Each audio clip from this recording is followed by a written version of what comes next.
اس وقت ہمیں جو بیٹھنا ہے اور سوچنا ہے امت کہاں جا رہی ہے.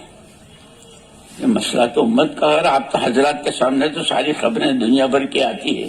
امت کے ساتھ کیا ہو رہا ہے. جیسے میں نے سنا ہے کو حضرت کے نواسے نے بتایا کہ 4 گاؤں پورے مرتد. اور یہ مجھے یاد ہے ہمارے رائے گنج میں وہ حاجی عبدالوہاب صاحب ہوتے تھے نا رائے گنج میں پاکستان، انہوں نے مجھے خط بھیجا تھا مولانا الیاس صاحب رحمۃ اللہ علیہ کا. میں پڑھ رہا تھا یہ پنجاب جب مرتد ہوا تھا پورا ہی پنجاب وہ ہو گیا تھا، گاؤں کے گاؤں علاقے کے علاقے. اس وقت مولانا محمد الیاس صاحب رحمۃ اللہ علیہ بالکل مایوس ہو گئے تھے کہ امت تو ہاتھ سے گئی. اب یہاں ہمارا تو یہاں رہنا، ہم تو امت ہی کی وجہ سے تھے. جیسے حضرت مدنی رحمت اللہ علیہ کو ان کے بھائی بڑے بھائی جو مدینہ منورہ میں تھے اور تقریباً 1/3 مدینے کے مالک تھے اس وقت میں زمینوں کے اور اس کے اعتبار سے، بار بار لکھتے رہے اختلافات ارتداد اور یہ سارا. تو حضرت مدنی رحمت اللہ علیہ ہم تو جہاں امت ہے وہاں ہے ان کی وجہ سے. تو مولانا الیاس صاحب رحمۃ اللہ علیہ یہ سوچ کر کے کہ جب امت نہیں رہی تو کیا کریں، ہجرت کی نیت سے تشریف لے گئے تھے. وہ خط میرے سامنے تھا. ہجرت کی نیت سے، لیکن بے چینی بہت تھی کہ آدمی کی جیب سے 5 روپے کا نوٹ گر جائے تو صبح سے شام تک میرے پیسے تسبیح پڑھتا ہے. امت حضور نے کیسے بنائی تھی، تمام قربانیاں آپ کی 23 سالہ آپ کے مجاہدے، پھر خلافت راشدہ اور ان کی قربانیاں، ان کے مجاہدے، انصار و مہاجرین اور سارا، اس سے امت بنی تھی. اور اسی لیے مولانا یوسف صاحب رحمۃ اللہ علیہ فرماتے تھے حضور نے امت بنائی تھی، قوم نہیں بنائی تھی. قوم بنتی ہے تعصب سے اور تحزب سے، گروپ بندیوں سے. میرا آدمی، میری زبان، میرا علاقہ، میرا، جس کو حضور نے عرفات میں سب عصبیت جاہلیت کو قدموں کے نیچے دفن کیا. مولانا الیاس صاحب رحمۃ اللہ علیہ نے اس وقت کے جو حجاز مقدس کے چوٹی کے علماء تھے ان کو جمع کیا. اللہ تو الان کما کان، اس کے ہاں تو کوئی کمی بیشی کا مشورہ نہیں. قرآن اس کا کلام، وہ بھی اس کے وعدے، اس کی وعیدیں بھی سب اسی طرح ہے. پھر امت کا یہ حال کیوں ہے، روز ذلت و خواری کی طرف کیوں ہے؟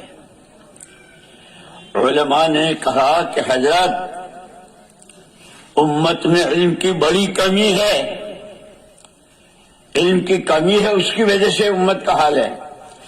مولانا محمد یوسف صاحب، مولانا الیاس صاحب رحمۃ اللہ علیہ نے حضرات سے فرق کہا مجھے آپ کے جواب سے اتفاق نہیں ہے، علم تو بہت ہے.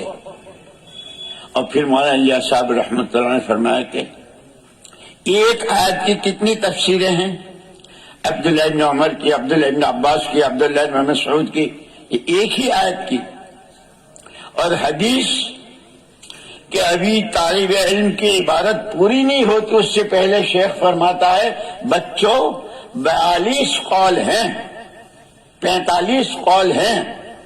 اچھا، اللہ کی شان، اس وقت میں میرے سامنے ایک تفسیر بھی تھی، میں خط پڑھ رہا تھا، ایک تفسیر دیکھ رہا تھا، اس میں بحث چل رہی تھی گھوڑے نے لات ماری تو تاوان کس پر. تو مولانا الیاس صاحب رحمۃ اللہ نے یہ فرمایا تھا کہ قرآن کی تو تفسیر ایسی ہے، حدیث کے لیے اتنے اقوال ہیں، اور مفتیان تو ایسے پیچھے کہ کوئی جزیہ نہیں چھوڑا، بلکہ یوں فرمایا بال کی کھال اور کھال کی بھی کھال نکال دی ہے. وہ بحث چل رہی تھی، گھوڑے نے لات ماری تو مفتی پیچھے پڑ گئے. کھڑا تھا کہ چل رہا تھا، کھڑا تھا تو یہ، چل رہا تھا تو یہ، تاوان کس پر. وہ اس کا مالک سوار تھا یا زمین پر تھا، سوار تھا تو یہ پیچھے سے ہانک کے لے جا رہا تھا گھوڑے کو یا آگے سے لگام پکڑ. مجھے ہنسی آگے پڑھتے پڑا کہاں لات ماری تو نے، اس کی حالت خراب کر دی. یہ سارے مفتی پیچھے پڑ گئے. مولانا الیاس صاحب رحمۃ اللہ نے فرمایا کہ قرآن بھی وہی ہے، اللہ بھی وہی ہے، وعدے بھی وہی ہے، اور اس کے وعدے حق. پھر امت کا. پھر مولانا الیاس صاحب رحمۃ اللہ نے کہا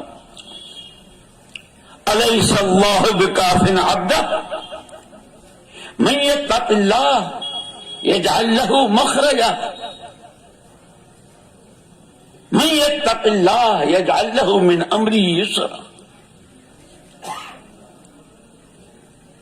یہ قرآن میں ہے، لیکن کہ ہمارا یقین کے مسئلے میں ہم اتنے کمزور ہیں کہ ایک غیر متعلق آدمی، ایک عامی آدمی کو کوئی عامی آدمی کسی بات کا وعدہ کر دے. جیسے مولانا الیاس صاحب رحمۃ اللہ نے مثال دی کہ ایک لڑکا نوکری تلاش کر رہا ہے، یہاں گیا وہاں گیا، کہیں جگہ نہیں، مایوس ہو کے واپس جا رہا ہے. ایک آدمی نے آواز دی، او لڑکے صبح کو ہمارے یہاں آ جانا، 8 بجے سے 5 بجے تک تجھے یہ کام کرنا ہے اور اتنا دوں گا. جان نہ پہچان نہ کوئی رشتے دار ہے نہ کبھی. اس آدمی کے کہنے پر اس لڑکے کا حال یہ ہے کہ ساری رات انتظار میں صبح کب ہو اور میں پہنچوں. مولانا الیاس صاحب نے ایک خود مثال دی، بارش ہو رہی ہے، بیمار ہے، نزلہ ہے، لیکن تمام حالات کا مقابلہ کرتا ہوا 8 بجے پہنچتا ہے اور دستخط کرتا ہے اس یقین کے ساتھ کہ میری حاضری پر میری آج کی تنخواہ تو طے ہو گئی. اور یہ سلسلہ مہینے بھر رہا تو اس مہینے کی تنخواہ سے گھر کے دال چاول کا انتظام ہو جائے گا. کوئی یعنی ایک آدمی کی بات پر اتنا یقین. ہم جو قرآن پڑھ رہے ہیں وہ تو اللہ کے وعدے ہیں جس میں سارے علماء حیران رہ گئے، بہت وہ گئی. خیر اس کے بعد پھر حضرت کی جس طرح رہبری ہوئی اللہ کی طرف سے، حضور کی طرف سے، اور ماشاءاللہ میں یوں کہتا ہوں کہ ہمارا یہ علماء